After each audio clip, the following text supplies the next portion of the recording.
Krishna's appearance day to Janamashtami festival Ki. This is our first ever Janamashtami festival at this new location. Vivo. So, as part of the program for this evening, the program is going to go until hopefully after midnight, and most of you will be here, and there's many more we're expecting will be joining us shortly. The next part of the program is continuing with the Abhishek of Shri Radha and Krishna. Our pujaris are getting settled, and while they're performing the Abhishek, we will all be chanting Sri Brahma Samhita. So we have the printouts here. Let's pass them on to everyone so we all can chant together. You can do it later.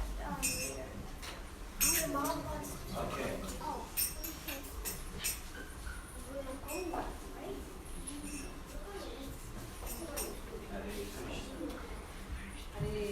Hare Krishna, Krishna Krishna, Hare Hare, Hare Rama, Hare Rama, Rama Rama, Hare Hare, Hare Krishna, Krishna Krishna, Hare Hare, Hare Rama, Hare Rama, Rama Rama. I got two left. There are more. Let's start chanting together. Krishna Satchidananda Vigraha Anadi Govinda Sarva Karana Karanam Chintamani Prasarva Sakalpa Vriksha Laksha Grileshu Surya Rangarayantram Lakshmi Sahasra Satasam Rajase Vyamanam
Govinda Mani Purusham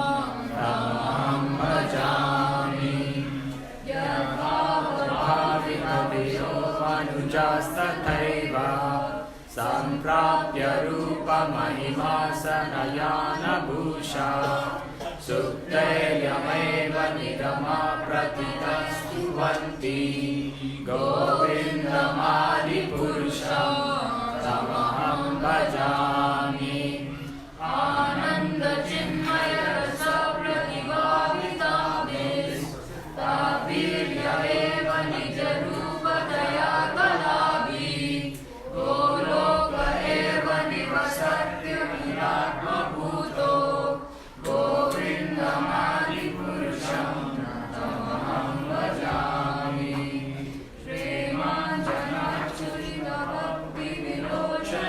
शान्ता सदैव हृदयेषु विलोकयन्ति यं श्यामसुन्दरमचिन्त्यगुणस्वरूपं गोविन्दमादिपुरुषं तमहं भजामि प्रेमादिमूर्तिसुतरानियमेन तिष्ठान् नानावतारमकरोद् भुवनेषु किन्तु कृष्ण स्वयं समभवत् परमापुमान्यो गोविन्दमादिपुरुषं तमहं भजामि यस्य प्रभावो जगदण्डकोटिः वसुधादिविभूतिहीनं तद्ब्रह्म निष्कलमनन्तमशेषभूतं गोविन्दमादिपुरुषं तमहं भजामि मायाहि यस्य जगदन्तसतानि सूते त्रैगुण्यतद्विषया वेदविधायमाना सत्त्वावलम्बि परतत्त्वं विशुद्धसत्त्वं गोविन्दमादिपुरुषं तमहं भजामि मनसु या प्राणिनां प्रतिफलं समरमुपेत्य लीलायुगेन भुवनानि जयाद्यजस्रं गोविन्दमादिपुरुषं तमहं भजामि गोलोकनाम्नि निजधाम्नि तले च तस्य देवी महेश हरिधामसुतेषु तेषु ते प्रभावनिचया विहिताश्च येन गोविन्दमादिपुरुषं तमहं भजामि सृष्टिस्थितिप्रलयसाधनशक्तिरेका छायेव यस्य भुवनानि भुवति दुर्गा ईशानरूपं यस्य संजायते न हि तथा प्रभवस्ति हेतो यशम्भुतमपि तथा समुदैकिकायात् गोविन्दमादिपुरुषं तमहं भजामि दीपार्चिरेकैकशान्तरमभ्युपेत्य दीपायते विवृता हेतु समानधर्मा यस्तद्गृहेव हि च विष्णुतया विभाति गोविन्दमादिपुरुषं तमहं भजामि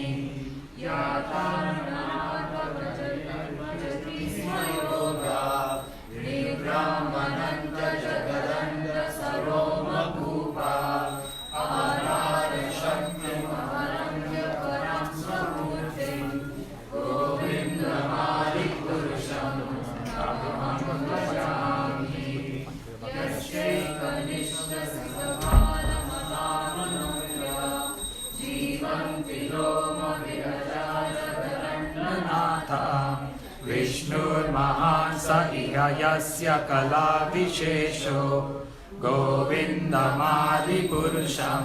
तमहं भजामि यस्मान्यथाश्वशतरेषु निजेषु तेजा श्रियं कियत् प्रकयतयाते अप्युद्वदत्र ब्रह्माय एष जगदण्डविधानकर्ता गोविन्दमादिपुरुषं तमहं भजामि यत्पादपल्लवयुगं विनिधाय कुम्भा द्वन्द्वे प्रणामसमये सगणाधिराजा विघ्नान् विहन्तुमलमस्य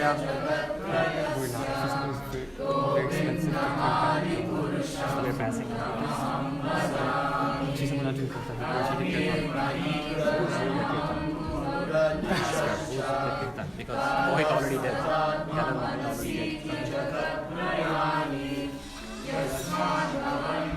भवन्ति विशान्ति यं च गोविन्दमादिपुरुषं तमहं भजामि यच्चक्षुरेश सविता सकलाग्रहाणां राजा समस्तसुरमूर्तिरशेषतेजा यस्याज्ञया ब्रह्मणि संवृतकालचक्रो गोविन्दमादिपुरुषं तमहं भजामि धर्मोत्तमापनिचयः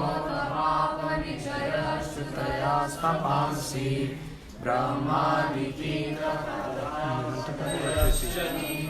Thank you.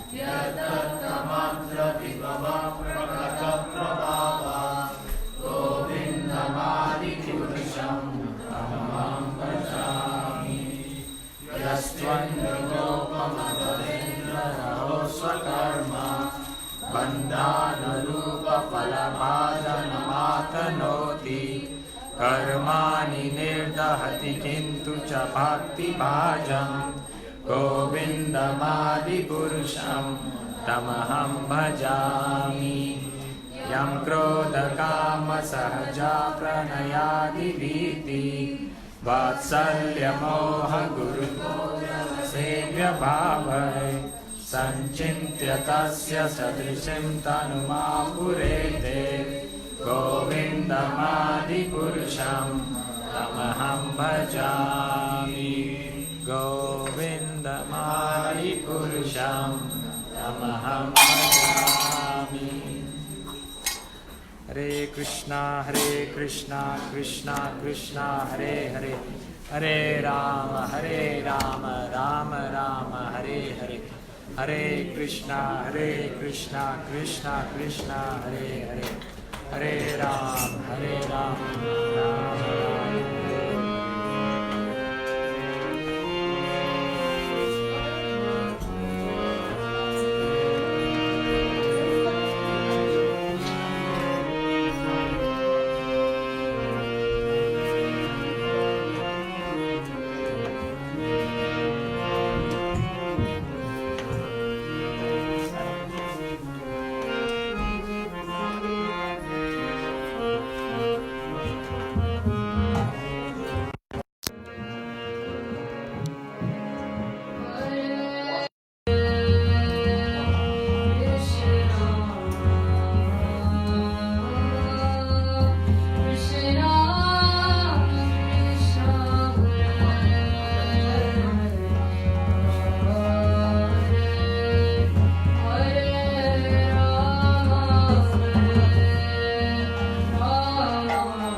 we're wrapping up our Sri Abhishek festival here and continuing with Nirantar Prabhu with a kirtan and a class. We're going to get into the real Leela of Krishna's appearance day. Nirantar Prabhu is a disciple of His Grace Srila Prabhupada and is visiting us from Southern California. So we're blessed to have him here for the second time within a month. So Prabhu will be speaking for about next 45 minutes, and then we will continue with our rest of the festivals for the night.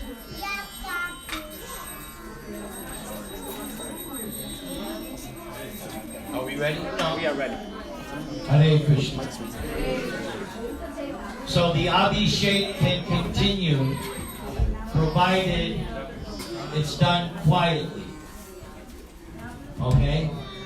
Because there's people that still want to do Abhishek. But please, quietly. Otherwise, I can't give you the greatest lecture that ever existed. Is this too loud? It is okay.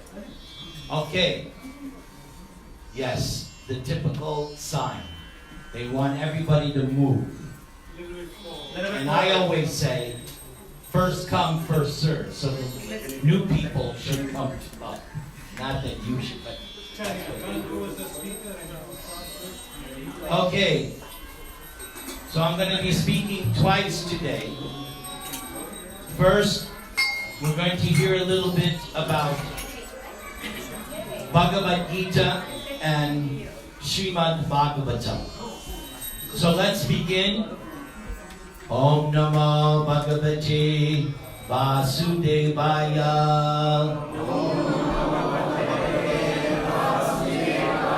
Om Namo Bhagavate Vasudevaya. Om Namo Bhagavate Vasudevaya.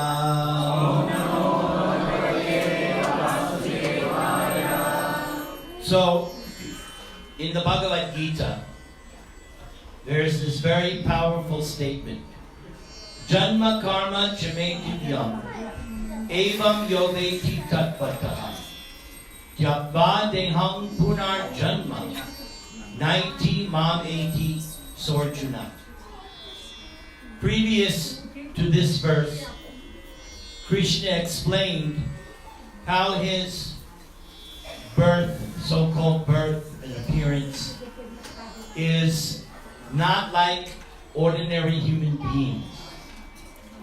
So this verse says that if you understand, Krishna says, if you understand my birth and activities, if you understand them scientifically, in truth, as they are presented in the scriptures, then this is your last birth in the material world.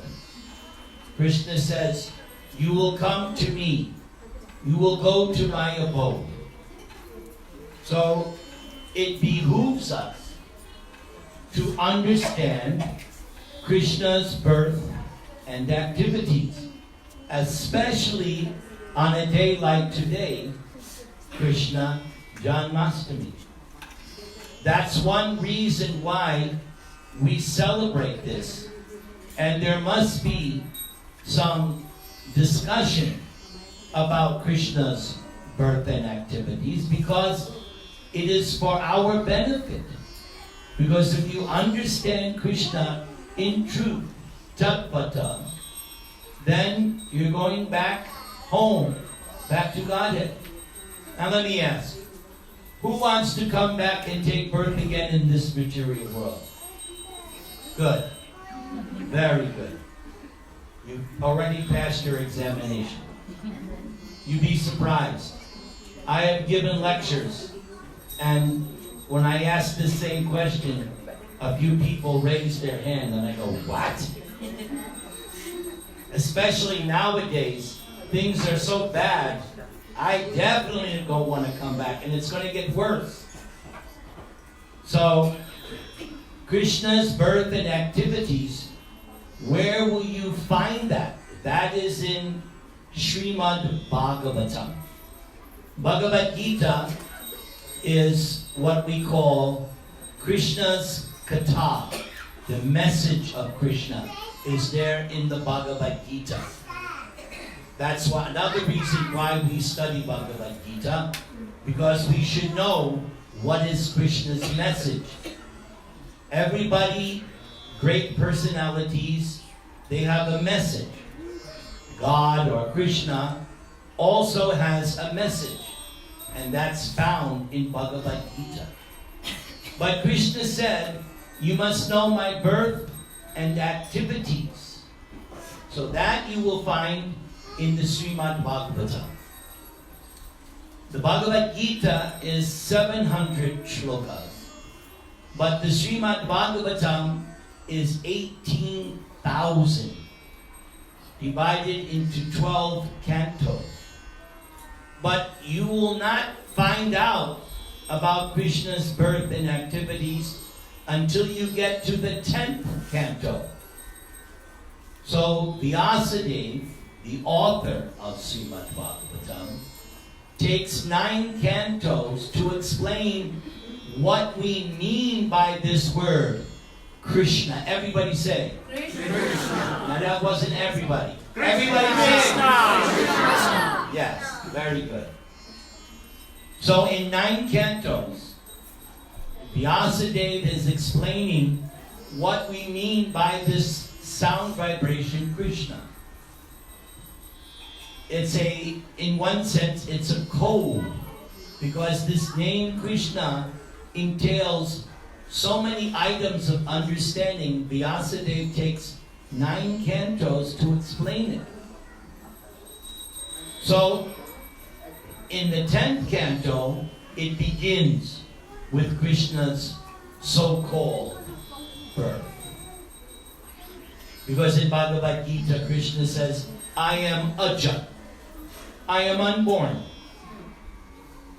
So it's a sort of bewildering. He's unborn, but he's taking birth. So that's a mystery.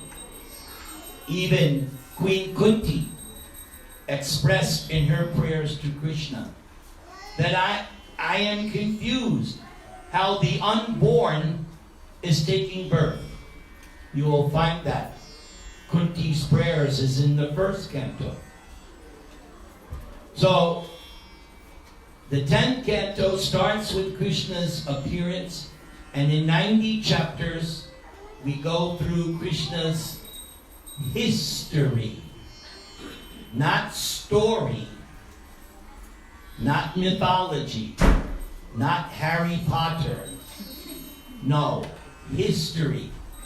These events actually took place here on earth in, dare I say it, your country, Bharata Varsha, India. It's not a myth, it's not a story.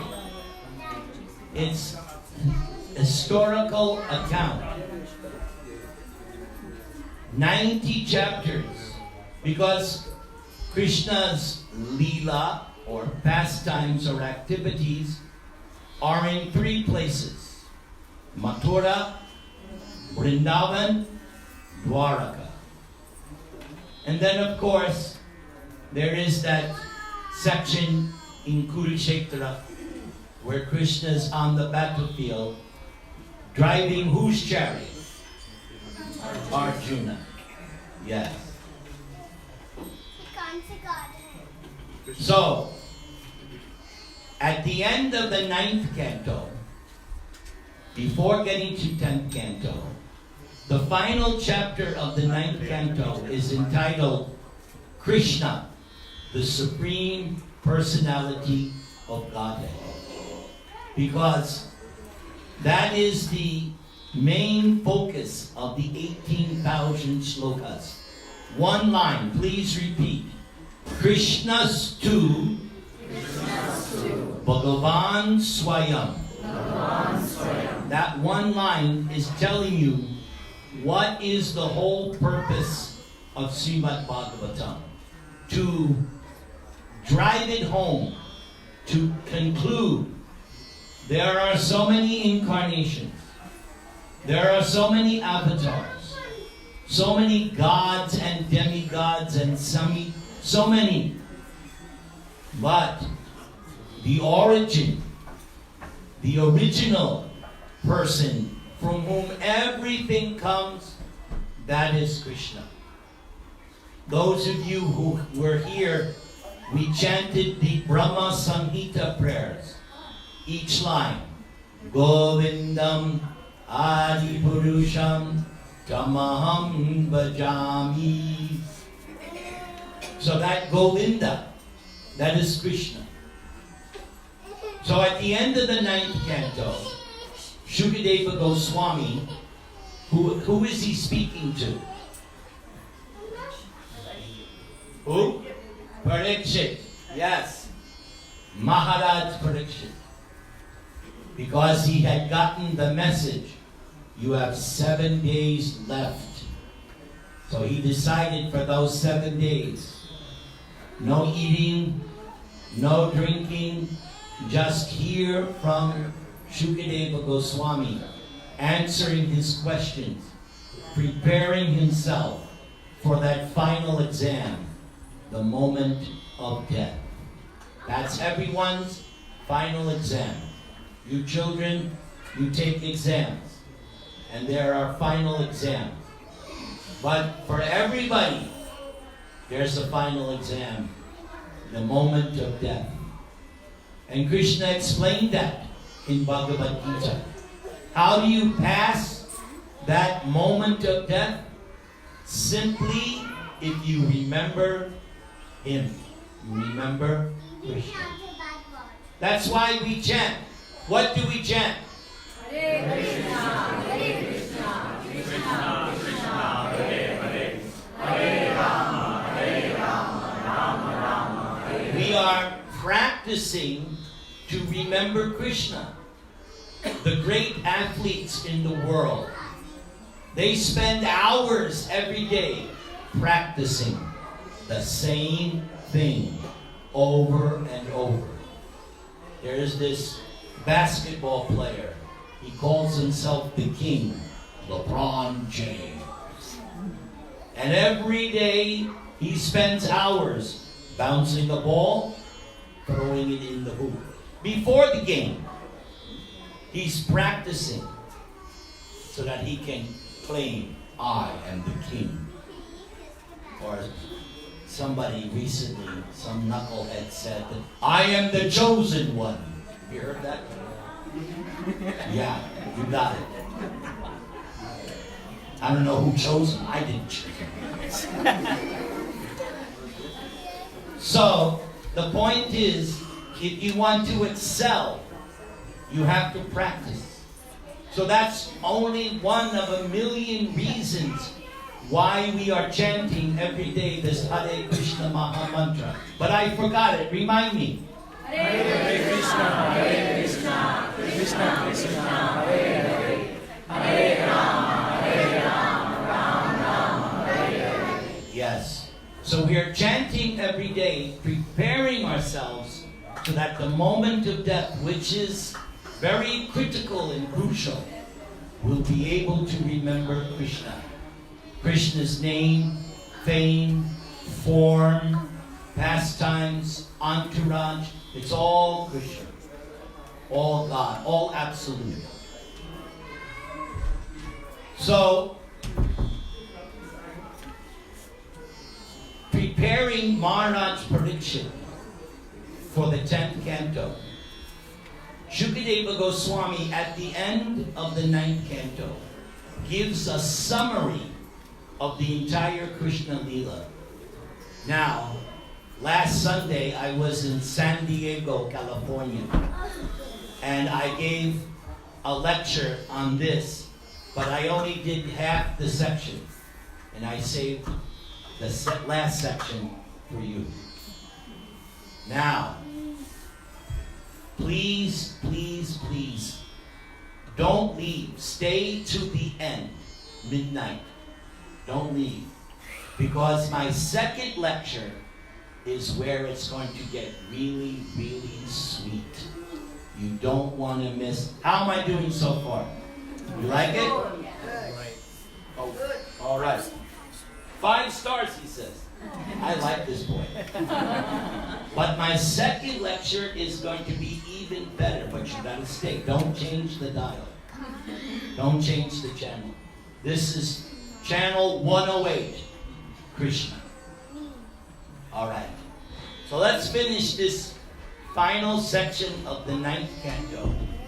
A summary of Krishna Leela before getting into 10th canto. So as Prabhupada used to say, sit properly. And let's again chant the 12-syllable mantra. Repeat after me. Om Namo Bhagavate Vasudevaya. Om Namo Bhagavate Vasudevaya. Om Namo Bhagavate Vasudevaya. Om Namo Bhagavate Vasudevaya. Om Namo Bhagavate Vasudevaya. Om Namo Bhagavate Vasudevaya. Shukadeva Goswami said, assisted by the descendants of Bhoja, Vrishni, Andaka, Madhu, Shurasena, Dashaka, Kuru, Sanjay, and Pandu, Lord Krishna performed various activities. By Krishna's pleasing smiles, Krishna's affectionate behavior, Krishna's instructions, and Krishna's uncommon pastimes, like raising Govardhan Hill. How old was Krishna when he lifted Govardhan Hill? 7. Very good. Somebody had studied.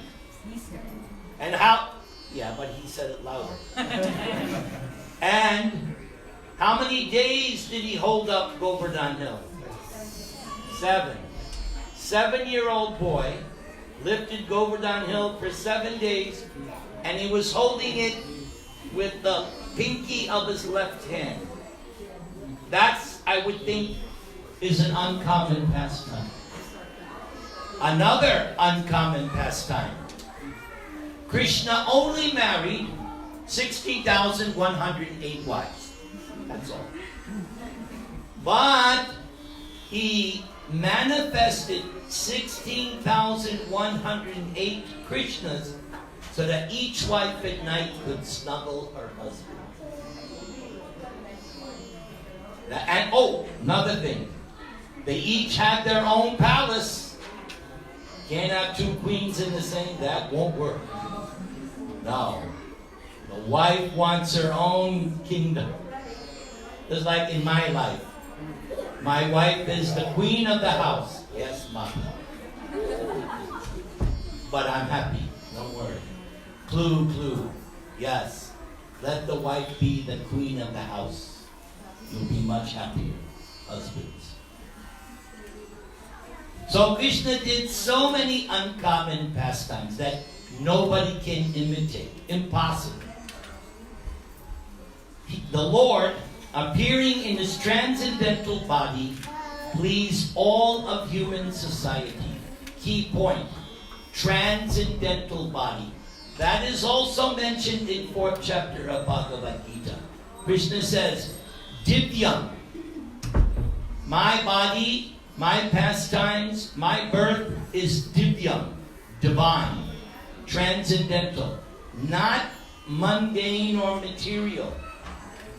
So, Krishna's descent, as it says here, pleasing to all of human society.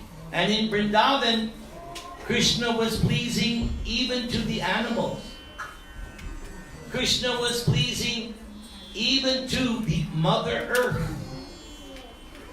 to the leaves and the trees. Every living entity, regardless of the form, was pleased by Krishna's appearance. This next verse is probably the best verse in this whole section. Try to picture this now. Or if you like, you can look at Krishna. Well, you don't have to look at me, because I'm not worth looking at. But you can look at Krishna. He's worth looking at. Krishna's face is decorated with ornaments such as earrings resembling sharks. Now here's a point. So many religions talk about God, but you ask people of other religions, how much description do you have of God? You're not going to find it. You're not going to find, at least, you're not going to find detailed description of God in other religions. It's just not there. Here, in Srimad Bhagavatam, you're getting detailed information about God.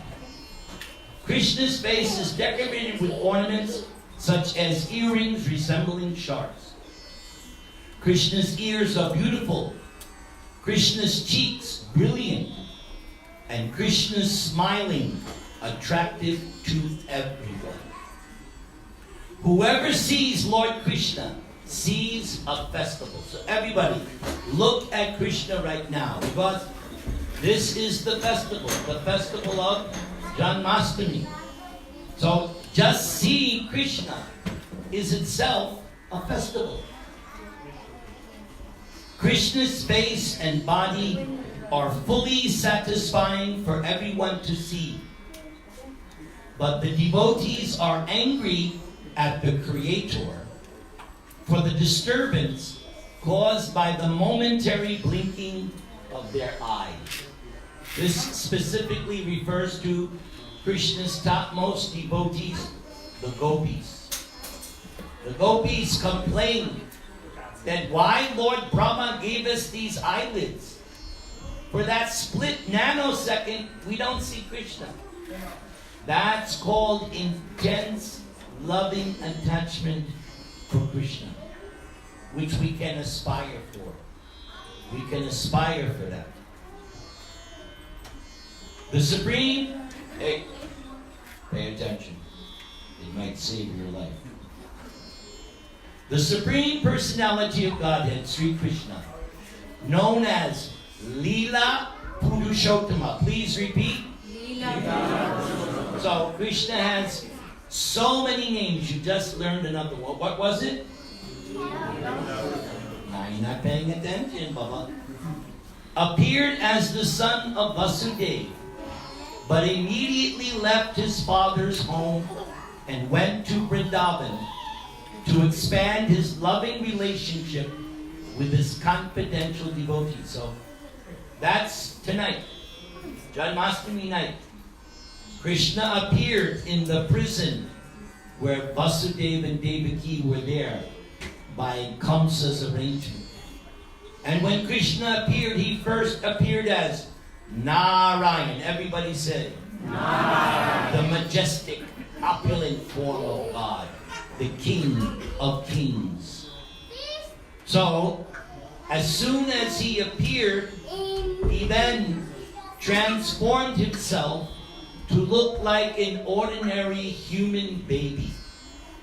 And he was transferred. Vasudeva took baby Krishna and switched with the girl that was born to Yashoda in order to escape the attack of Kamsa, which is what Devaki prayed, my Lord, please hide yourself, because as soon as Kamsa finds out that you have been born, he's going to come and try to kill you.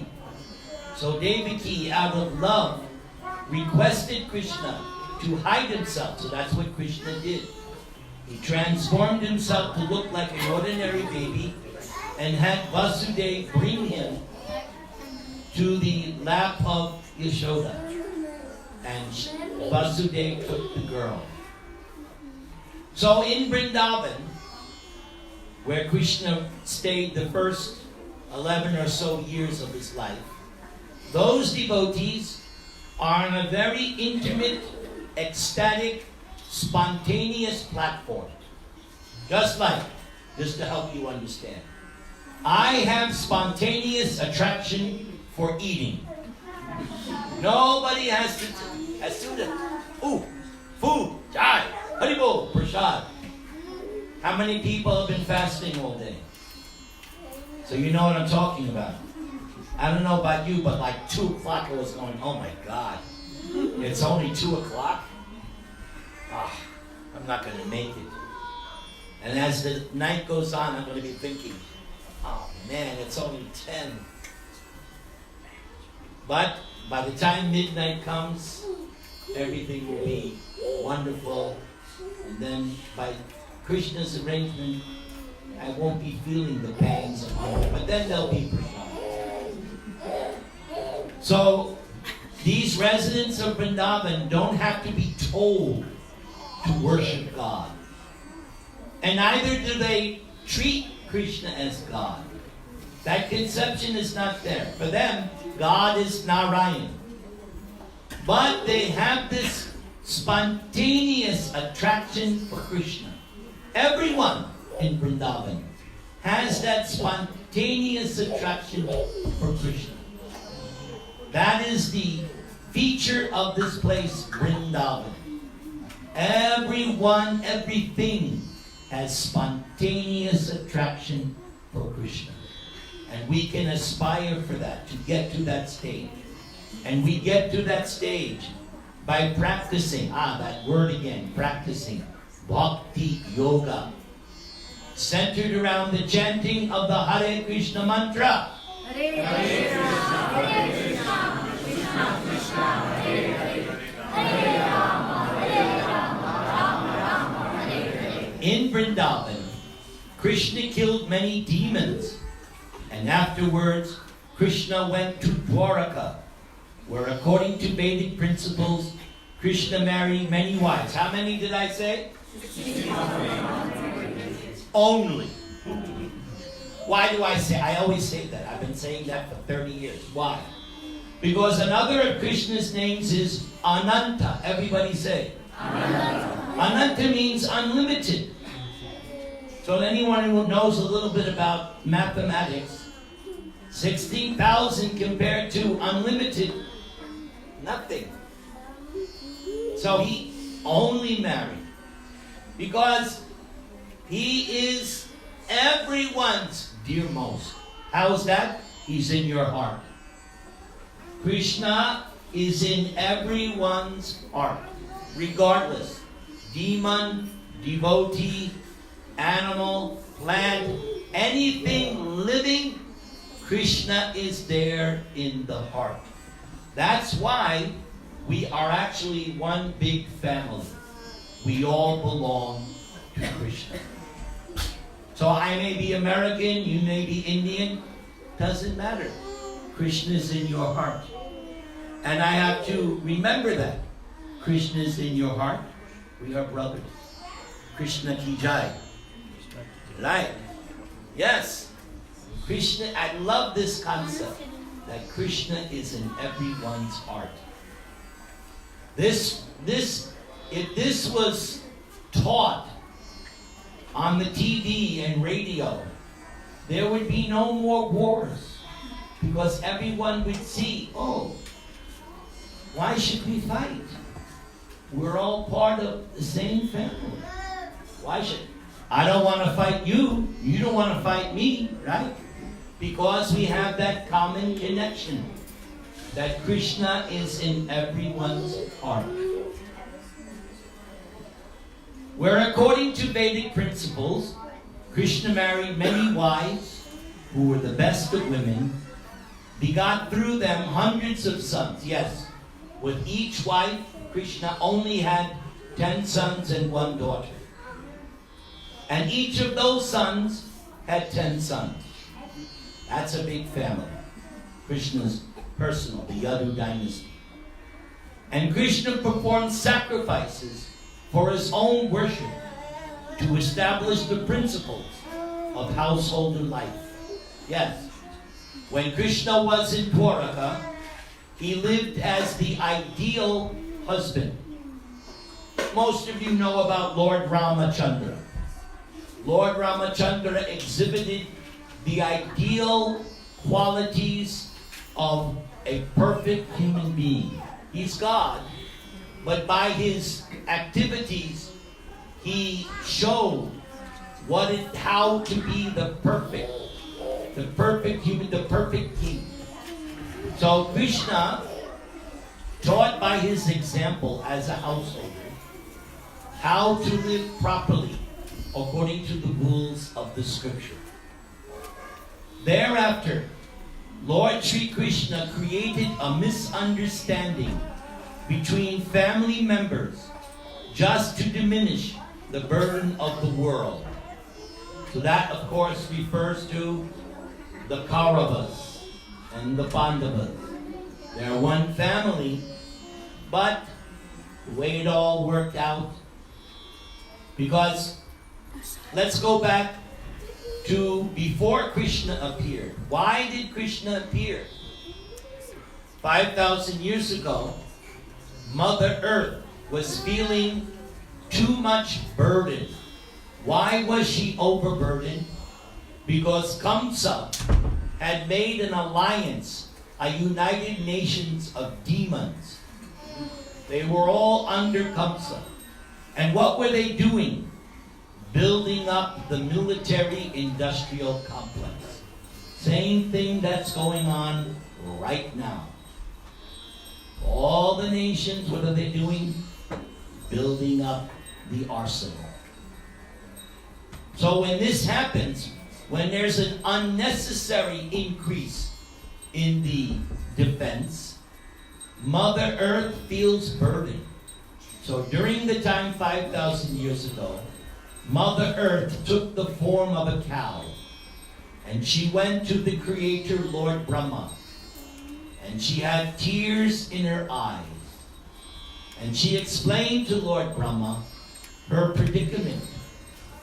But Lord Brahma could understand, this is above me. I'm not able to solve this dilemma. So they all went to the shore of the ocean of milk, because in the ocean of milk resides a white island, Shwetadweep. And on that island, Kshirodakashayi Vishnu resides. And Lord Brahma and the other demigods offered a standard prayer, Purusha Sukta. And at first there was no response. But then Lord Brahma sat down in meditation and got the message in his heart that I am coming in my original form as Krishna. So all you demigods, I want you to expand yourselves and take birth in the Yadu dynasty to assist me. So that whole Yadu dynasty were simply expansions of demigods who had appeared in order to assist Krishna in his appearance on earth. Simply by Krishna's glance, he annihilated all the demoniac kings on the battlefield of Kurukshetra. Millions and millions of soldiers were slain in that war and declared victory for Arjuna. Yes, because Krishna was sitting on Arjuna's chariot, that changed the whole outcome of the battle. There were some incidences when Arjuna was dead, going to be dead to rights, but Krishna protected him. Because we learn from Bhagavad Gita, Konteya pratitana hi name bhakta pranasyati. My devotee is never vanquished. What to speak of devotee like Arjuna, who was so intimately connected with Krishna, so much so that Krishna agreed to drive his chariot. How would you like it if in a day or two, Krishna appears and says, I'll drive you to work? Would you like that? That was Arjuna. Krishna agreed to be his chariot driver. Finally, Krishna instructed Uddhava about transcendental life and devotion. So that we read about in the 11th canto. That after the battle of Kurukshetra, Yudhishthira is now king, still, there was still some disturbance or tentative disturbance. So Krishna is sitting in Dwaraka, and Lord Brahma comes to Dwaraka with all the host of demigods. And Brahma situates himself in the sky, and he addresses Krishna in Dwaraka. Our Lord, we requested you to come, and you did exactly what you said. Because in Bhagavad Gita, that famous verse, Paritranaya sadhunam vinashaya chadushkritam. This is one of the reasons why Krishna comes, to annihilate the miscreants and to give pleasure to the devotees. So Brahma said, we requested you to come, and you have taken care of all the demons on our behalf. Now, my Lord, if you like, you can return to your original abode, your function. And Krishna was on this earth for 125 years. But the amazing thing, Krishna, once he reaches the age of 16, he doesn't look any older. So even on the battlefield of Kurukshetra, Krishna was 120 or so years, he still looked like a 60-year-old youth. That's God. Navayoganam. Ever youthful. I don't know about you. I look in the mirror. Who likes getting old? No, we don't like it, right? Aches and pains and diseases. But Krishna's body, because it's transcendental, doesn't get old. So Krishna looked like a 16-year-old youth. So Uddhava was also one of Krishna's intimate associates. So when he saw this exchange between Krishna and Lord Brahma, he could understand, oh, the Lord will be leaving very soon. So Uddhava approached Krishna and said, my Lord, I'll not be able to tolerate your separation. I know soon you're going to return to your abode. Take me with you. But Krishna said, no, I have service for you. You must remain for some time. And that is the mark of a devotee. A devotee may have a personal desire, but the devotee's attitude is, this desire has to be sanctioned by Krishna. Otherwise, I don't want it. So although Uddhava wanted to go back to the spiritual kingdom with Krishna, and Krishna said, no, I need you to stay for some time, Uddhava accepted. But Uddhava then requested Krishna to please instruct him in transcendental knowledge so that he would be fit to remain and not fall into illusion, having lost Krishna's association. So that is the 11th canto of Srimad Bhagavatam. It is the discussion, Uddhava asking questions to Krishna and Krishna answering. In many of those chapters, it is very similar to Bhagavad Gita, where Arjuna asks questions. So Uddhava asks many questions. And the main theme of the 11th canto, something that some people have a hard time accepting. You'll see if you read that 11th canto. One of the things Krishna repeats over and over again, material existence is a dream. Just like you have dreams at night, but then you wake up, oh, if it was a bad dream, right? You're not worried. Oh, it was a bad dream, but it was a dream. Oh, thank God. Of course, when you have a nice dream, you don't want to wake up from the nice dream. But bad dreams, yeah. Oh, I'm glad. Oh. So Krishna is repeatedly, he says, this material existence is a dream. So Uddhava, you should wake up from the dream. And you should situate yourself in true spiritual consciousness. You should be situated in transcendent reality. So that is one of the major things. And in order to do that, Krishna was telling Uddhava how to become detached from this illusory, dreamlike material existence. And how do you do that? That is the question.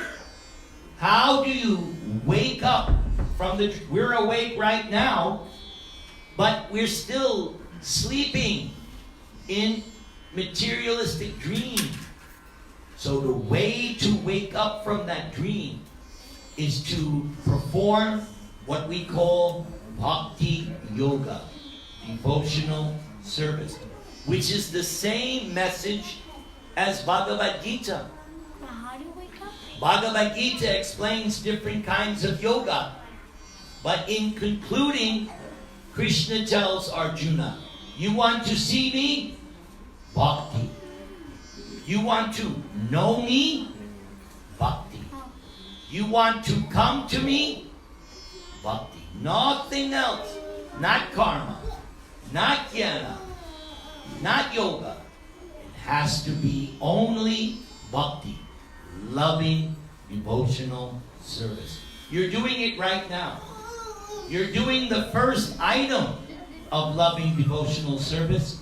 You're hearing about Krishna. See how easy bhakti yoga is? Just by hearing. Today, I will reveal.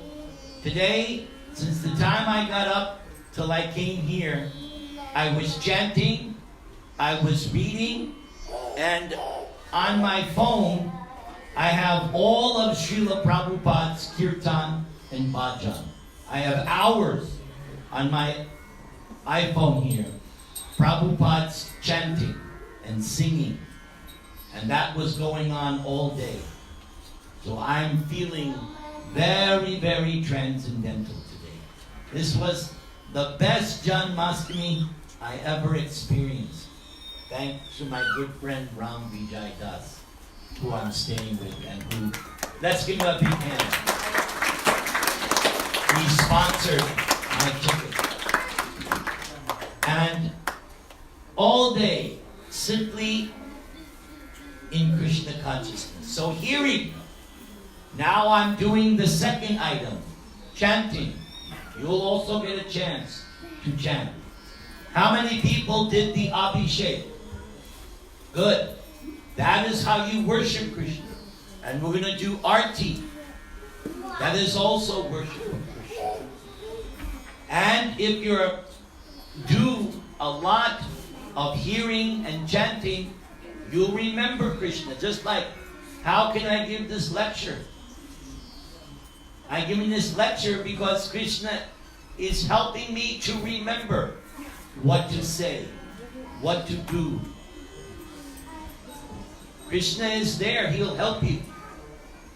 In Bhagavad Gita, Krishna says, I am the one who causes you to understand. I cause you to forget. I cause you to remember.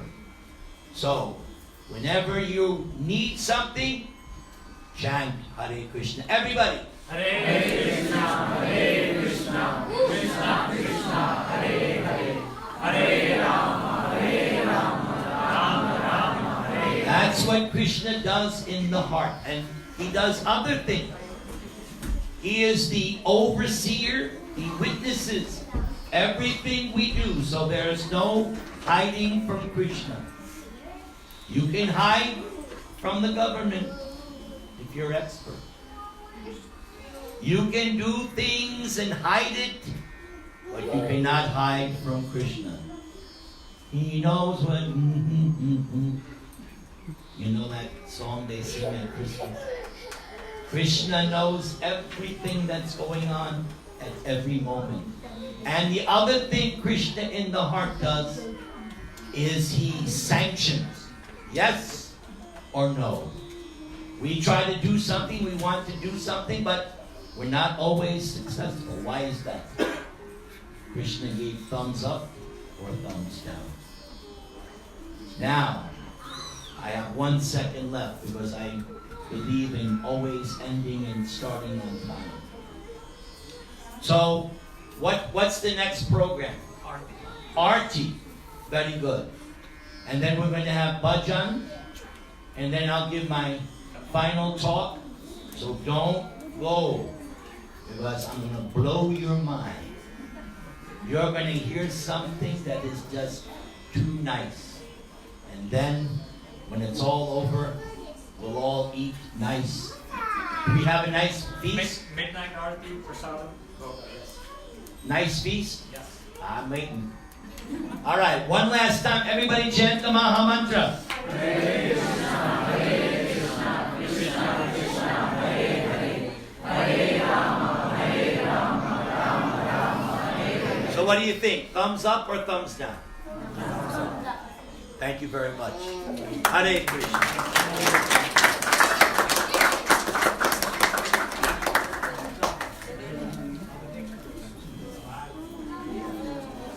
Hare Krishna. So before we get ready for the Arti, there are just a few announcements. There are many of you who are here, probably, who all are here for the first time? Okay. And how many of you knew about this place before this week? Very few, right? So we have just moved here about a month ago. This is ISKCON of Round Rock. And if you came to the garage, there's an information booth there. We do weekly programs here, Saturdays and Sundays. Saturdays for children. We're starting a new semester in just about 3 weeks. So you've probably grabbed some of our brochures. There's information in there. Children's ages between 5 and 15. You can sign up today and register them for the next semester. Children come here, learn shlokas, learn the science of Krishna consciousness, maybe instruments, bhajans, etc. So it's a wonderful way for us to give a very nice foundation to our children. We also have Gita Gyan classes here on the Saturdays for newcomers. And then on Sundays, we have our regular Sunday feast program that happens in the morning, 11:30 to 1:30. You're welcome to join any or all of those programs. And before we move to the next part of the program for tonight, and we're going to go till midnight. We're going to keep you all very, very busy. And my good friend here, Yogeshwar, has a few questions because he doesn't believe that all of us here in this room actually know anything about Krishna. All right, I will. Just a second. So first things first. If you're wondering why I was standing here awkwardly with the microphone, it's because I am actually going to get those questions. So yeah. First things first. How many people out here are Indian? Raise your hands. Everybody. Yeah. Most of us. Most of us are from Indian, India, right? Okay, so you hopefully know these questions, because if you don't, you better come more, okay? Alright, so the first question we have for our little Krishna's pastime quiz is, what is the relationship between Krishna and the Pandavas? You can raise your hand. The question is, what is the relationship between Krishna and Pandavas? And we will have the kids. Is there anybody over there in the back? Yes. Relationship between Krishna and Pandavas. Actually, just to make it more fun, we'll give you the microphone so everybody can hear you very loud and clear. Yes. That way we can. They're brothers, right? Is that a right? They're cousins. So in fact, Krishna's relationship is their cousins. That's what it says. Yeah. Good. Right. All right. So second question. We'll have 3 for now, and then we'll have more later. Let's see. Here's a fun one. What is one of the cookbooks in the book stand? Oh, you all passed the book stand. How many of you looked at the book stand for the first time? So those who are raising their hands, I know for a fact you've seen the book stand because you set it up. And first of all, if anybody starts leaving now, I'm going to see her cheating. Just saying. I saw the books. Who passed through the book stand? And what was the cookbook there? No, those. Oh yeah, right there. I see a Wait, new no. hand. I did not see it. Cook. I thought you said good book. Not Oh, good book. Okay, can you tell me a good book? Yeah, sure. Why not? Okay, where's Hanuman? Oh, that is a good book. That is a pretty good one. If you have not grabbed Where is Hanuman, we have only very limited copies. You grab them on the way back out. But the question was, have you seen a cookbook? A vegetarian cookbook. So all the husbands in the room here who do not cook at home, wives need to get that cookbook as a gift. Yes. For the husbands. So it'll be very useful. Yes, it will be. Okay, last question. Alright. Oh wait, also one of the answers were the higher taste, the Vegetarian World Cookbook, devotional dishes. Come on, that was kind of easy, people. Yeah, Come we're on. gonna guess that one. And quick vegetarian dishes. So like you could have guessed that probably. Yeah, Maybe. because we're vegetarian. Yes. Yeah. Alright. Here's one. So this is kind of going back on Narendra Das's lecture. Out of Krishna's 16,108 wives, okay, not that many. How many of them were his principal wives? Oh, three. Must be three. Three, is that the right answer? 8. No. You all can get okay, 3 and 8. Anybody else? You can take a guess between 1 and 16,108. Yeah, honestly. 16. Okay, 16. Okay. We still don't have the right answer? We got 2. So the right answer was, in fact, 8. Okay. Who had 8? Who said 8? Oh, 4 people said 8. Oh, 5 there. Okay, wonderful. Okay. So before we start the RT, one more final announcement is that we have at the information booth, some of the people in the room were asking where to give any donations if they wanted to. We have with a credit card. We have a credit card machine outside. If anybody wants to help donate and sustain the programs here that we do on a weekly basis, please see Mahasundari Madhavi at the information booth. With that being said, we will start the RT.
So I think everyone can stand now. We're going to be sitting down so we can play the harmonic, but you can stand for the Lord. We sing together.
Vishnupad Paramansa Paribrajagachaja Astottara Satta Sisi Mad His Divine Grace A.C. Bhaktivedanta Swami Srila Prabhupada Ki Jai Tattva Koti Vaishnava Vrinda Ki Jai Namacharya Haridas Thakur Ki Jai Prem Se Kaho Sri Krishna Chaitanya Prabhu Nityananda Sri Advaita Gadadhara Srivasadi Gaura Bhakta Vrinda Ki Jai Sri Sri Radha Krishna Gopinath Syama Kunda Radha Kunda Giri Govardhan Ki Jai Vrindavan Dham Ki Jai Navadvip Dham Ki Jai Bhakti Devi Ki Jai Tulsi Maharani Ki Jai Yamuna Devi Ki Jai Ganga Devi Ki Jai Shama Veda Bhakta Vrinda Ki Jai Devotees of Austin Ki Devotees of Austin Ki Devotees of Austin Ki Lord Premanande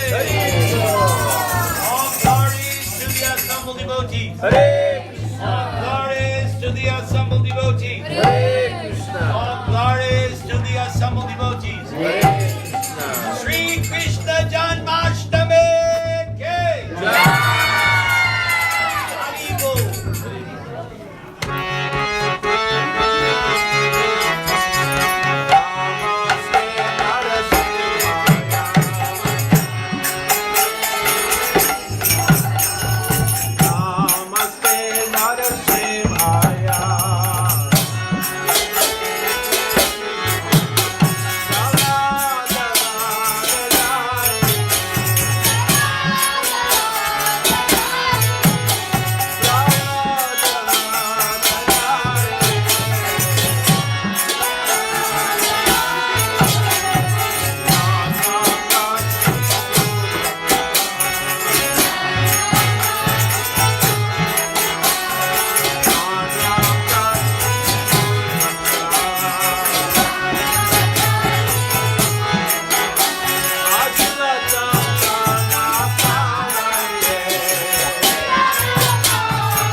Very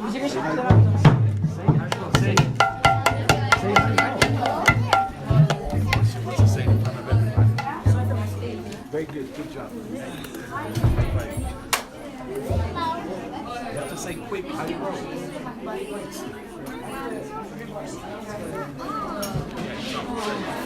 Hello. Hello. Okay, say hi, Bo. Hello. There you go. And your name is? Sati. Sati. Hari bol for Sati. Hare Krishna. The night is still young, as they say, and we're just getting started. We're getting warmed up. Amalakirtan Prabhu led us through the transcendental bliss of Harinams and Kirtan here within the ISKCON Round Rock on this auspicious occasion of Janamashtami. So, next part of the program is the youth from our community here is going to lead us into bhajans, and we'll be going through about three individuals from our youth community will be taking us through bhajans, starting with Shamapriya. I have some handouts here, and we'll be handing these out. You can follow them. You can follow them in a call and response manner. We request everybody to please sit down. Please sit down. And those children who are hungry, there is prasadam. You can take them out and they can have prasadam also. There are children Little Krishna series that is also being played outside. So if children are getting a little bit anxious, tired, and they want to just sit and relax, eat and watch TV, they can do that. Those of us who are adults and who are eagerly waiting for Sri Krishna's appearance at midnight, we will continue to lead bhajans and katha until midnight, and then at midnight we'll have the Maha Abhishek Arati at the time. And you still have some questions. You're standing right behind me, Yogeshwar. Okay, sorry, I kind of really ignored you because I don't think anybody wanted to hear any more questions of Uddhava to Krishna. Oh, sorry, Yogeshwar to the audience. Okay, so first things first, before that, just one thing. If you haven't already, or if you have already, then might as well do it again. Go check out the books that we have, where Madhavi Mataji is there, because she would really like if some of you bought books, because we need money, quite frankly. So yeah, go, and of course there's plenty of good books. I've already talked about the good books that we have. So Prabhuji's, I'm looking at all of you, alright? So here we go. Here are, let's do like one more, I guess? Yeah, let's do one more. Alright, just one quick question. So, For those of you who came just now, oh, I thought you were gonna say more. No, Okay, no. never mind. Question for them first. Alright, sure. Let's see. Oh, here's a fun one that hopefully some of you know. What was the name of the elephant that Krishna kills by the gates of Kamsa's city? Alright. I wonder, I don't know So anybody. only those children in the room or adults who do not attend the weekly Saturday or Sunday program here. Hariwal? No, the elephant. The name of the elephant that was killed. That was the Mahabharat elephant. That was Muhammad. Let's go. Anybody else? I don't see anyone. We don't see anybody.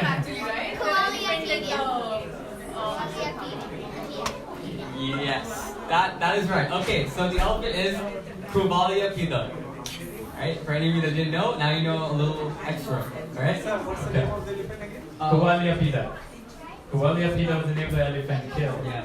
So Kuvalia Pita was actually Kamsa's like favorite elephant, and he basically ordered the person who tamed the elephant to go and use the elephant to try and crush Krishna at the gates, which I don't understand because literally like giant demons have attacked him, and somehow an elephant's gonna work. But yeah, and so of course Kuvalia Pita gets killed, and the rest of the story continues. And I will be doing more questions later.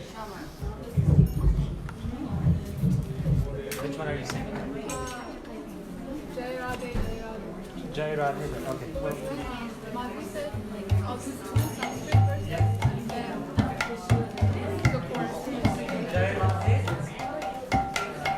The bhajan's name is Jai Radhe, Jai Radhe, Radhe. Just probably on the next page.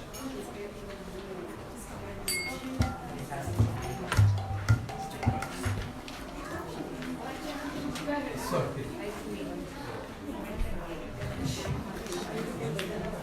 page?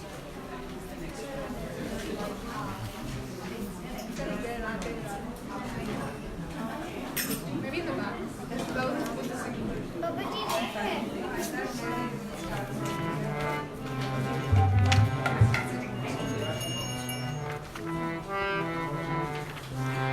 Okay, 9. Was this a late edition? There it is. Jai Radhe, Jai Radhe Radhe.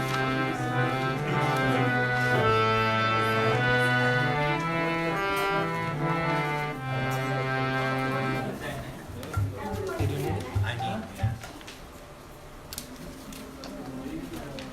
If you look at the bottom of page number 3, the song starts there. Jai Radhe, Jai Radhe Radhe.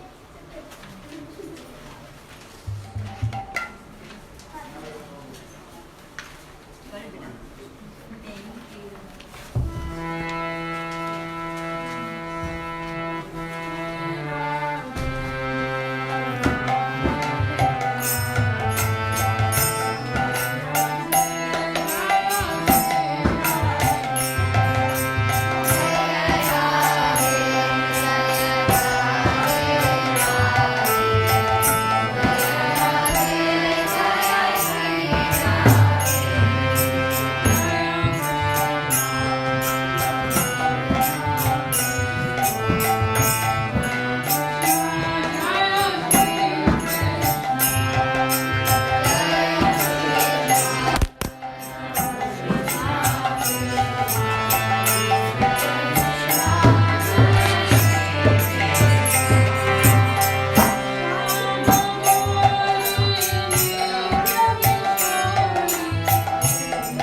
was just told 3 days ago that she'll be singing this bhajan, and before that she has never sung this bhajan.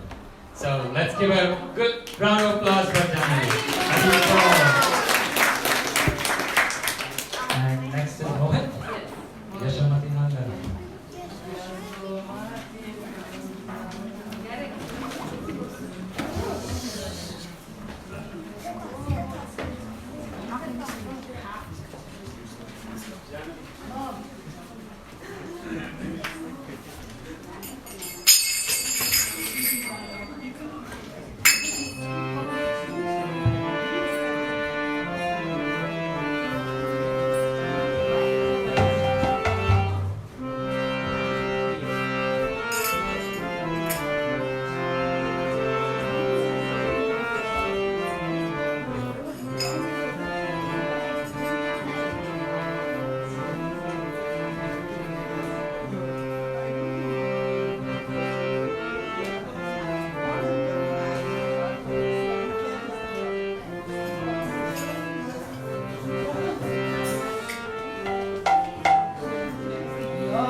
Hare Krishna. Hare Krishna. I just wanted to make sure nobody's falling asleep yet. Next part of our program is that we are going to do reading from Krishna book, and we will read through pastimes of Krishna. Our dear friend Balram Shakti Prabhu is going to read us through that. We'll read through for about 15-20 minutes, and then Nirantar Prabhu will start his bhajan and a short class before we get to the last hour before the appearance of Lord Krishna. So, Balram Shakti Prabhu, if you don't mind coming up front. Yeah?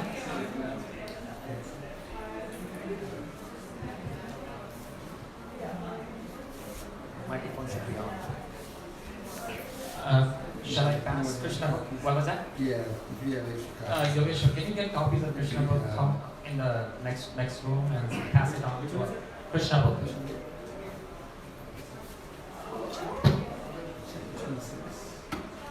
Hare Krishna, Krishna Krishna, Hare Hare, Hare Rama, Rama Rama, Hare Hare. Hare Krishna, Krishna Krishna, Hare Hare, Hare Rama, Rama Rama, Hare Hare. Hare Krishna, Krishna Krishna, Hare Hare, Hare Rama, Rama Rama, Hare Hare. Can you let us know what chapter you're It's in? going to be chapter 26. Wonderful Krishna. Chapter 26. Yes. Getting more books. Good selection. Excellent. I think it's very relevant What's the chapter? for today. Chapter 26. 26. Wonderful Krishna. It's not a very long chapter, but it has a lot of power and beauty within it. Talking about the wonders of Krishna.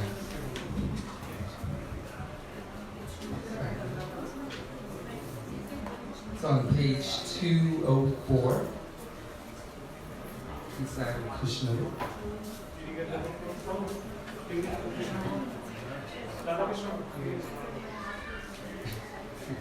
Okay.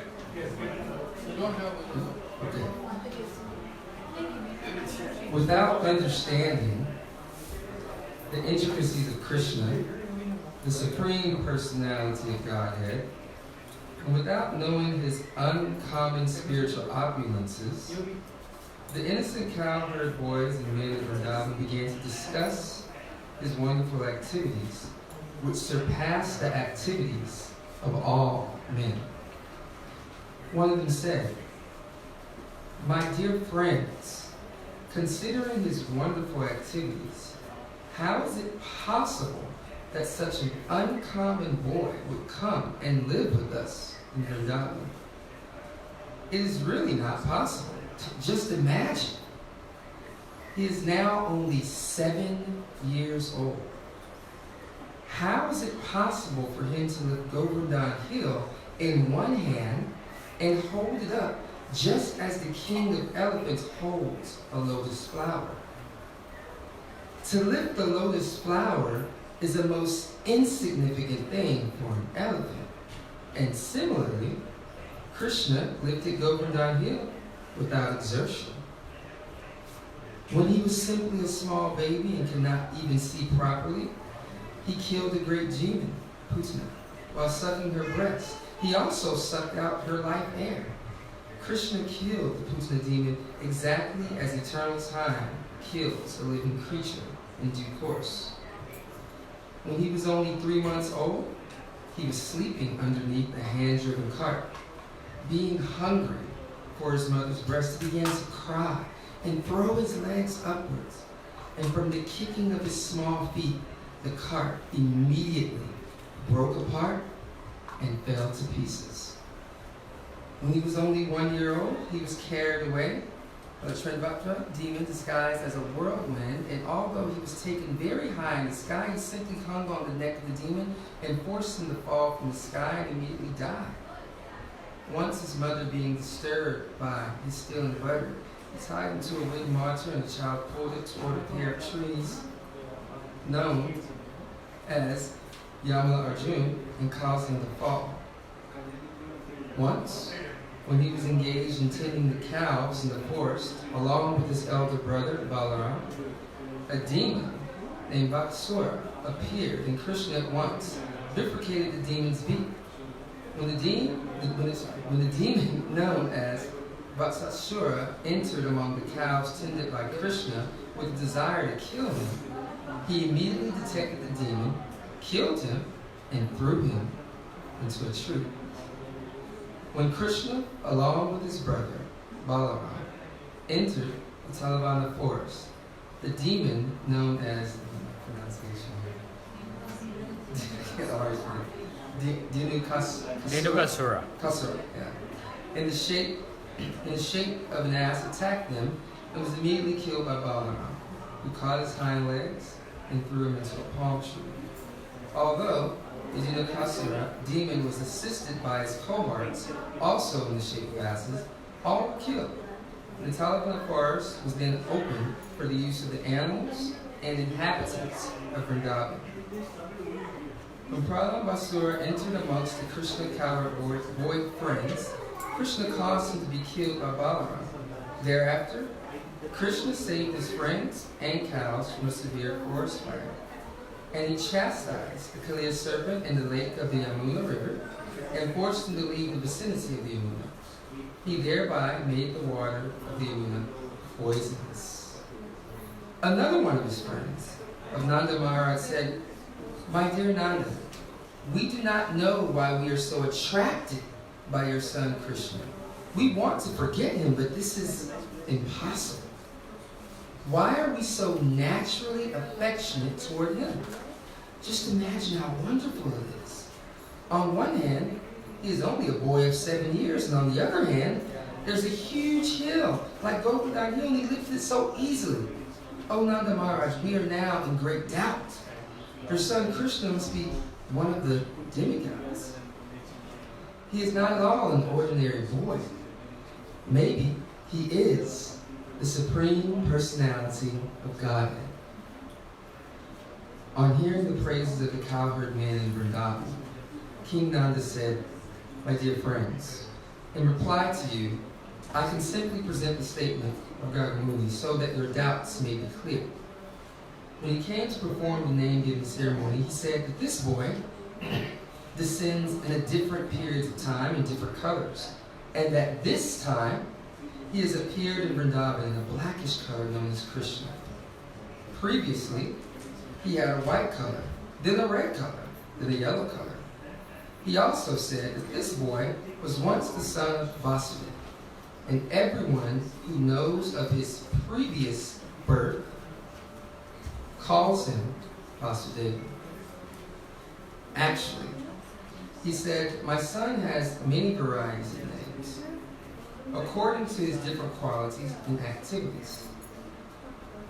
Gargacharya has assured me that this boy would be all auspicious for my family, and that he would be able to give transcendental, blissful pleasure to all the cowherd men and cows in Vrindavan. Even though we will be put into various kinds of difficulties, by the grace of this boy, we will be very easily freed from them." He also said that formerly, this boy saved the world from an unregulated condition, and he saved all honest men from the hands of dishonest thieves. He also said that any fortunate man who becomes attached to this boy, Krishna, is never vanquished or defeated by his enemy.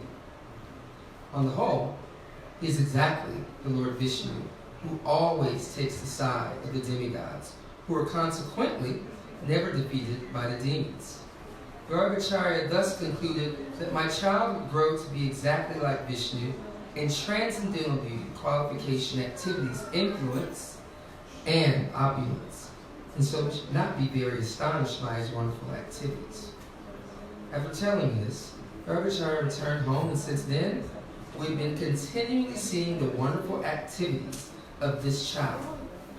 According to the version of Gargacharya, I consider that he must be Narayan himself, or maybe a plenary portion of Narayan. When all the cowherd men had very attentively heard the statements of Gargacharya, through Nanda Maharaj, they better appreciated the wonderful activities of Krishna and became very jubilant and satisfied.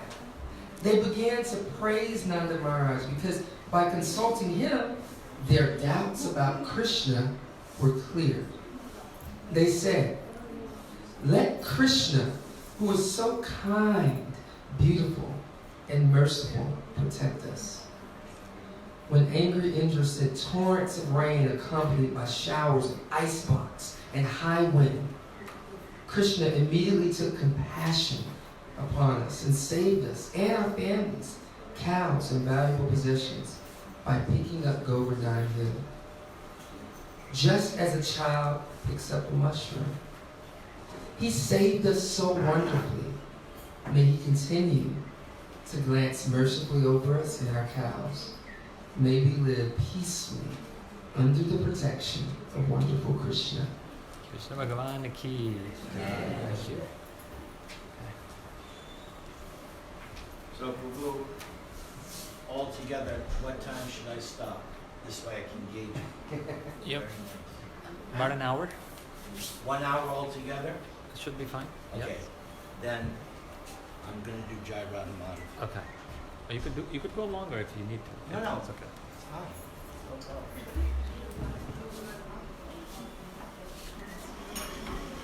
But I'll need them. Yes, I'm getting that for you. Do we have cartels? Play? If you want to play harmonium. Oh, sure.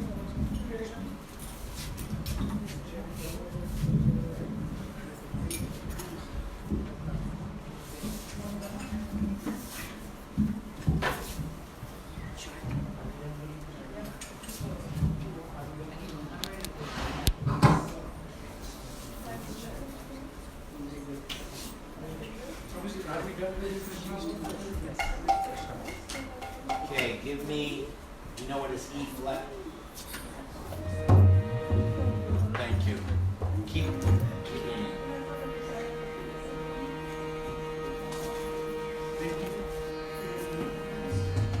Everybody can move forward. Good. Jaya Radha Madhava Kunja Bihari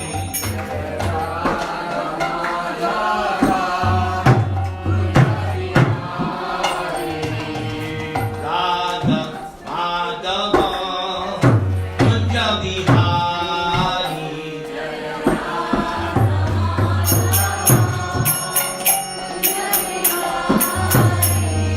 Gopi Janavallabha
Krishna book.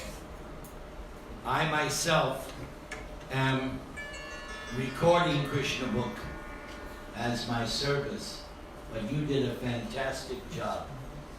Very nice. So, you are what we call diehard. You stay till the end.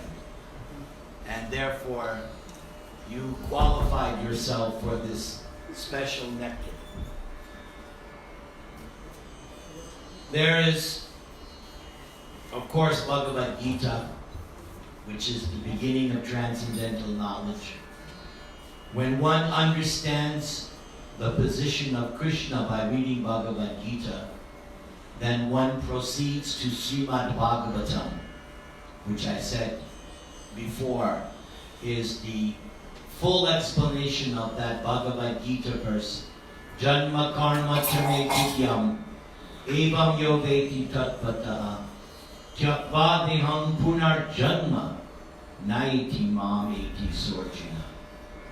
And after one reads Srimad Bhagavatam, by reading Srimad Bhagavatam, one comes to the conclusion that the perfection of religion is love of God. Throughout the world, people have different definitions of what is religion and what is the goal of religion.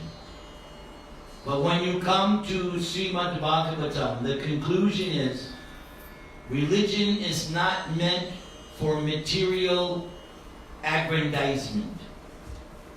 The religion is meant for reestablishing your forgotten eternal relationship with this Krishna. You have, it's already there, you have an eternal relationship. It's just that we have forgotten what that is. But by reading Gita Bhagavatam, one begins to understand I have this eternal relationship. And that eternal relationship is expressed through what we call rasas, 5 rasas. Passive adoration or shanta. Servant, dasya. Friendship, sakya. Parental, vatsalya. And then the ultimate relationship, madhurya, conjugal. This is available to you. So when one wants to know more about love of God and the science of love of God, the book is Sri Chaitanya Charitamrita. 500 years ago, this Krishna, your Krishna, appeared in disguise, covert operation. He didn't come as God. He's God, but he hid himself in the role of a devotee of God to teach us. Because you ask most people, you should surrender to Krishna. And they'll go, why? Why should I surrender to Krishna? So Krishna came as Lord Chaitanya to teach us personally how wonderful and ecstatic it is to surrender and love Krishna. In fact, in this Chaitanya Charitamrita, you will find there is one section, believe it or not, but this section says, actually, the ecstasy of serving God is better than being God. If you can wrap your mind on that. In the material world, the idea of being a servant, no, I'm manager, I'm boss, I'm the chosen one, it's all foolishness. Our constitutional position is servant. Either we serve illusion, the dream, the matrix, or you serve God. And in Chaitanya Charitamrita it says, serving God is a higher ecstasy than being God. Why? Because God himself takes the role of a devotee to taste that. That's Lord Chaitanya. Krishna coming to taste the highest ecstasy, which is service to God. So, the Chaitanya Charitamrita, Lord Chaitanya, has so many instructions. But on a day like today, I've done this over the years many times on Janamashtami night. Especially one time in Los Angeles temple, I gave this talk. So I thought tonight I got a text message from Krishna. Do this reading tonight. Because, as we say, I'm from the 60s. I'm going to blow your mind. So I want everyone to repeat after me. Jaya Jaya Sri Chaitanya. Jaya Jaya Sri Chaitanya. Jaya Nityananda. Jaya Nityananda. Jaya Dvaita Chandra. Jaya Dvaita Chandra. Jaya Gaura Bhakta Vrinda. Jaya Gaura Bhakta Vrinda. So I'm only reading one section of this chapter. The chapter is entitled The Opulence and Sweetness of Krishna. This section always gets me so enlightened. So Lord Chaitanya is teaching his disciple, Sanatan. And he has been explaining many things about Krishna. He quoted a particular verse in Srimad Bhagavatam, and we pick up there. There is a very deep meaning in the word Tri Adhishvara, which indicates that Krishna possesses three different lokas or natures. The three lokas are Gokula, Mathura, Dwaraka. Krishna lives eternally in these three places. How many people here have been to Vrindavan, India? So according to Lord Chaitanya, Krishna is there right now. He's there in Mathura and he's there eternally in these abodes. These three places are full of internal potencies. So this material world is the external or material potency, but Krishna's abodes are his internal potency, spiritual. And Krishna, the Supreme Personality of Godhead, is their sole proprietor. The jewels on the helmets of all the predominating deities of all the universes and even the Vaikuntha planets touched the throne and the lotus feet of the Lord when they offered obeisances. When the gems on the helmets of all the predominating deities collided before the throne and the Lord's lotus feet, there was a jingling sound which seemed like prayers offered by the helmets at Krishna's lotus feet. Krishna is thus situated eternally in his spiritual potency, and the opulence of that spiritual potency is called Shad Aishvarya, indicating 6 kinds of opulences. So what are those? Krishna has unlimited wealth, unlimited beauty, unlimited fame, unlimited power, unlimited knowledge, and unlimited detachment or renunciation. He has all these opulences simultaneously, and that's why we use the word Bhagavan. Everybody say, Bhagavan, the possessor of the opulence. Because Krishna possesses the spiritual potencies which fulfill all his desires, Krishna is accepted as the Supreme Personality of Godhead. Here's how I explain. So, say you wake up and you're hungry. So you're hungry, I would like a samosa. So I have to go to the kitchen, I have to make the dough, I have to spend so much time to make a samosa. Krishna, if he wants something, he just thinks it, boom, it manifests. That's God. That's why we're not. Krishna has any desire, Immediately, there it is. That's Krishna. The unlimited potencies of Krishna are just like an ocean of nectar. Since one cannot bathe within that ocean, I have only touched a drop. So what Lord Chaitanya is explaining to Sanatana is just a drop of the ocean of nectar. There's a salt water ocean, ocean of milk, there's different. There's also an ocean of devotion, an ocean of love of God. And Lord Chaitanya in this chapter is just a drop. When Lord Chaitanya was describing the opulences and spiritual potencies of Krishna, there was an awakening of love of Krishna within him. His mind became immersed in the sweetness of conjugal love. And he quoted verse from Srimad Bhagavatam. So, you may ask yourself, why do I like to do what I do? Because I'm following in Lord Chaitanya's footsteps. When I get to speak about Krishna, I also get a taste of that ocean of devotion. I do it for selfish reasons. I enjoy this. I live for this. This is what I live for. So here's the verse. To exhibit the strength of his own spiritual potency, Krishna manifested a form just suitable for his pastimes in the material world.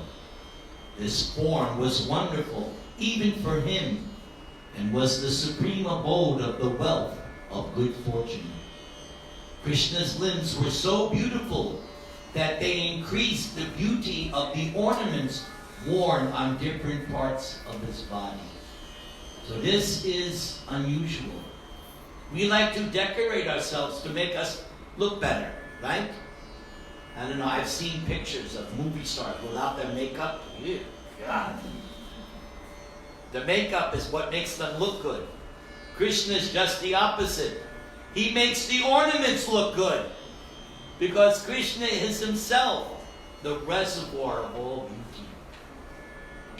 Lord Krishna has many pastimes, of which his pastimes as a human being are the best. Yes, because there are so many incarnations, avatars of Krishna.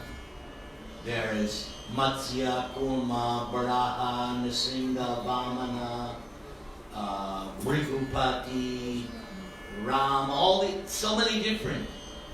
But this form of Krishna as a human being, that's the best. In this form, Krishna is a cowherder boy.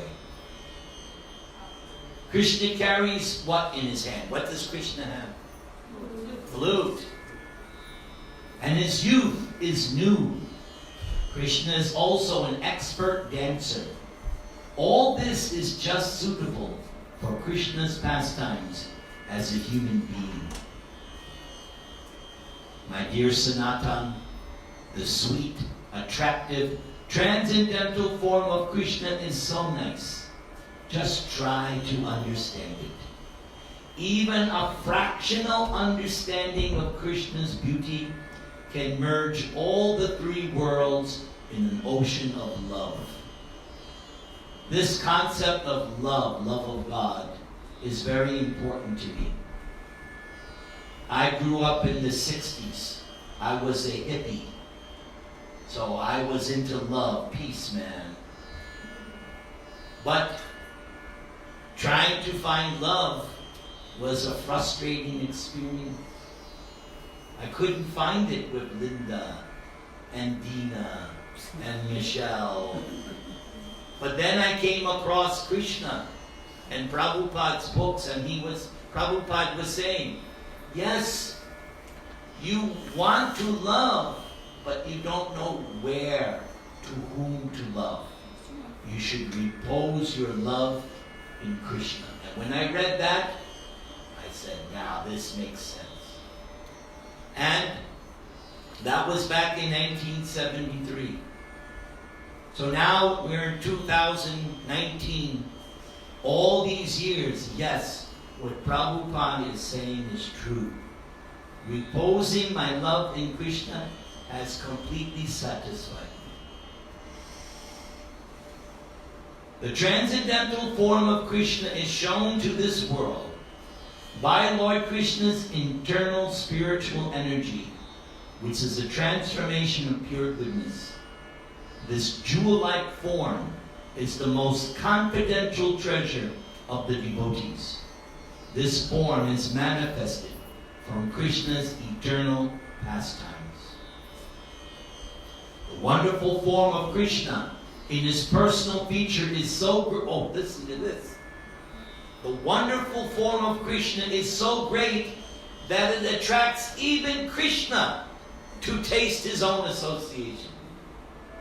Yes, there's an incident. Krishna is in Dwaraka, and he sees his reflection in a jeweled pillar, and he wants to embrace it because it's so attractive. That's Krishna. That's what the word Krishna means. All attractive. Krishna is like the great magnet that attracts. That's what Krishna does. Indeed, Krishna becomes very eager to taste. Total beauty, knowledge, wealth, strength, fame, and renunciation are the 6 opulence of Krishna. Krishna is eternally situated in his opulence. Ornaments caress his body, but the transcendental body of Krishna is so beautiful that it beautifies the ornaments he wears. Therefore, Krishna's body is said to be the ornament of ornaments. Enhancing the wonderful beauty of Krishna is his 3-curved style of standing. There's a term, Tribanga. There's a term. 3-fold bending form of Syama Sundara. Everybody say that name. Syama Sundara. Above all these beautiful features, Krishna's eyes dance and move sideways, acting like arrows to pierce the minds of Radharani and the gopis. And when that arrow succeeds in hitting its target, their minds become agitated. The beauty of Krishna's body is so attractive that it attracts not only demigods and other living entities within this material world, but the personalities of the spiritual world, including Narayan, who is the expansion of Krishna's personality. The mind of Narayan is thus attracted by the beauty of Krishna's body. In addition, the goddess of fortune, Lakshmi, who is the wife of Narayan and who is described as most chaste, is also attracted by the wonderful beauty of Krishna. Favoring the gopis, Krishna rides on the chariots of their minds. And just to receive loving service from them, Krishna attracts their minds like Cupid. Therefore, Krishna is also called, please repeat, Madana Mohan. Madana Mohan. The attractor of Cupid. Cupid bewilders everyone in this world, but Krishna bewilders Cupid. Cupid has 5 arrows representing form, taste, smell, sound, and touch. Krishna is the owner of these 5 arrows, and with his Cupid-like beauty, Krishna conquers the minds of the gopis, although they are very proud of their super excellent beauty. Becoming a new Cupid, Krishna attracts their minds and engages in the rasa dance. When Lord Krishna wanders in the forest of Vrindavan with his friends of an equal level, there are innumerable cows grazing. And this is another of the Lord's blissful enjoyments. So, even God has chores. So you can tell your children this. If your children don't want to do chores, just wait a second. Even Krishna has, every day Krishna goes out He takes care of the cows every day. So, mothers, you know you have so many chores to do, am I right? I know. Women work harder than men. Don't get upset. But isn't that a fact? Ladies, you work hard? Yes, you do 5 jobs. So Krishna also has a job. He takes care of the cows. When Krishna plays on his flute, all living entities, including trees, plants, animals, and human beings, tremble and are saturated with jubilation. Tears flow constantly from their eyes. When this chapter continues, which I can't read because we don't have time, but there's a description of the power of Krishna's flute. And it says that the gopis, they are the greatest mystic yogis, not because they're doing Om. They're always meditating on the sound of Krishna's flute. And that meditation keeps them enlivened. And then Prabhupada says, you cannot imitate the gopis because you cannot go on Amazon.com and get Krishna's flute. There's no CD. No, you can't. It's not available. But we can follow the footsteps of the gopis by meditating always on this Hare Krishna Maha Mantra. Everybody chant. Hare Krishna, Krishna Krishna, Hare Hare. Now hear this side. Hare Rama, Rama Rama, Hare Hare. Yes, because the sound of Krishna's flute is contained within that Maha Mantra. People sometimes ask me, Prabhu, how long do I need to chant? I say, chant until you hear the sound of Krishna's flute. If you're not hearing Krishna's flute, keep on chanting.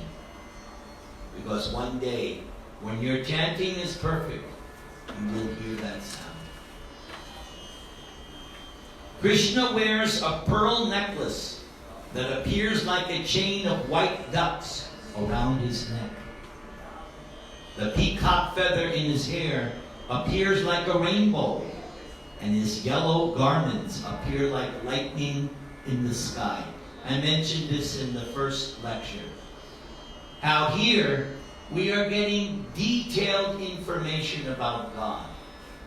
Other religions, you try to find out about God, they have hardly any information. But in these books, detailed information. This is why I was not raised Hindu. I was raised something else. But how come I don't want to go back? No. Here is the real information, scientific information. Krishna appears like a newly risen cloud, and the gopis appear like newly grown grains in the field.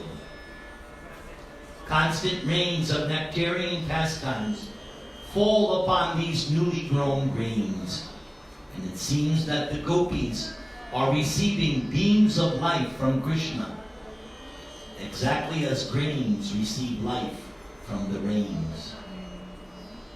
The Supreme Personality of Godhead Krishna is full in 6 opulences, including his attractive beauty, which engages Krishna in conjugal love with the gopis. Such sweetness is the quintessence of his qualities. Shukadeva Goswami, the son of Vyasadeva, has described these pastimes of Krishna in Srimad Bhagavatam. And hearing the descriptions, devotees become mad with love of God. Just as the women of Mathura ecstatically described the good fortune of the gopis of Vrindavan and the transcendental qualities of Krishna, Lord Chaitanya described the different mellows of Krishna and became overwhelmed with ecstatic love. Grasping the hand of Sanatan, Lord Chaitanya continued speaking.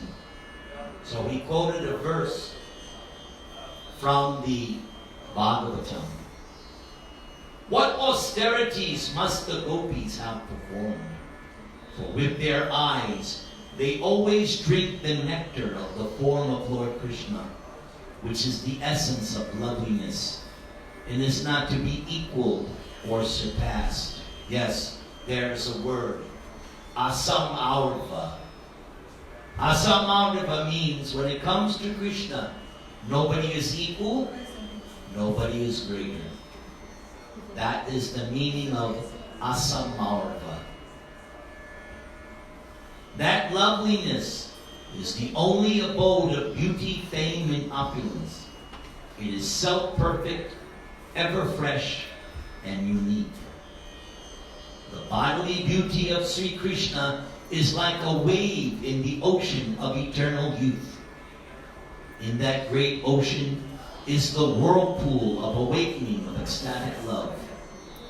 The vibration of Krishna's flute is like a whirlwind, and the flickering minds of the gopis are like straws and dry leaves.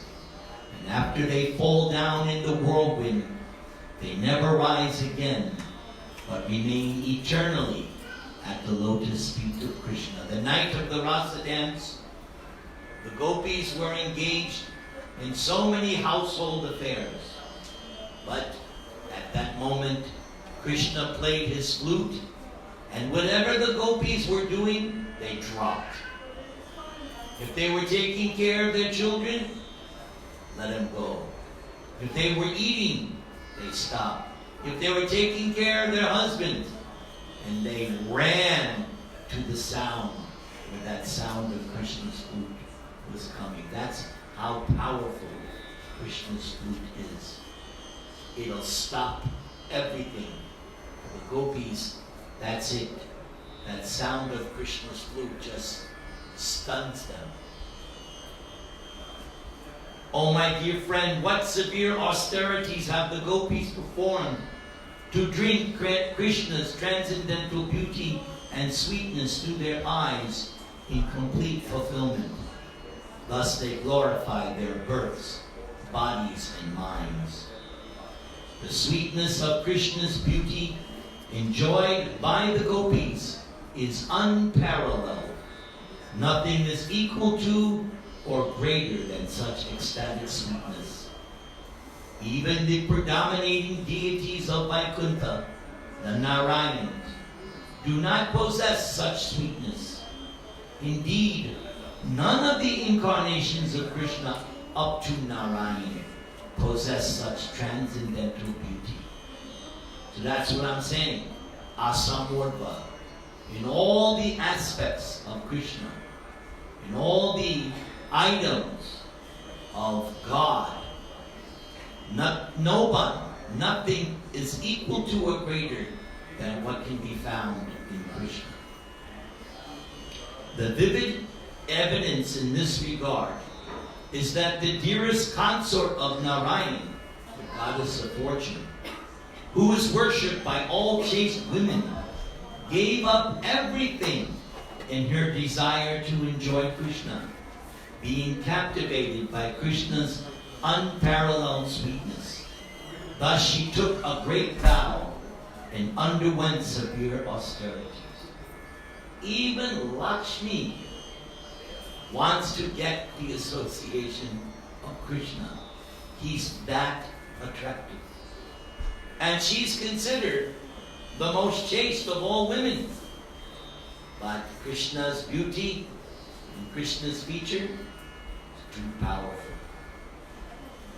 The quintessence of Krishna's sweet bodily luster is so perfect that there is no perfection above it. Krishna is the immutable mind of all transcendental qualities. In Krishna's other manifestations and personal expansion, there is only a partial exhibition of such qualities. We understand all of Krishna's personal expansions in this way. Both the gopis and Krishna are complete. The gopis' ecstatic love is like a mirror that becomes newer and newer at every moment, and reflects Krishna's bodily luster and sweetness. Thus competition increases. Since neither give up, their pastimes become newer and newer, and both sides constantly increase. So I give you the example. When Radha and Krishna come together, Krishna sees Radha and he becomes jubilant. And when Radha sees Krishna becoming jubilant, she becomes more beautiful. And when Krishna sees that she becomes more beautiful, he becomes more attractive. And when Radharani sees that so it just keeps getting bigger. It is no end. This is love. This is spiritual love.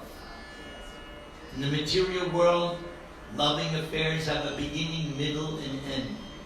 There are so many books, so many songs written about material loving affairs. That's why they have this music called the blues. My baby done left me. I used to sing these songs before becoming a devotee. But there's no blues, because in the spiritual world, everything, the love never breaks. There's no break. It ever increases.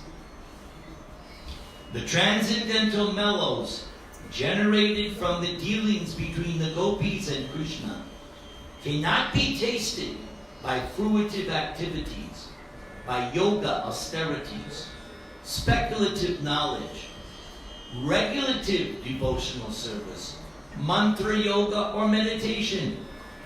This sweetness can be tasted only through spontaneous love of liberated persons who chant the holy names with great ecstatic love.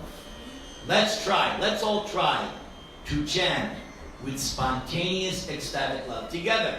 Hare Krishna, Hare Krishna, Krishna Krishna, Hare Hare, Hare Rama, Hare Rama, Rama Rama, Hare Hare.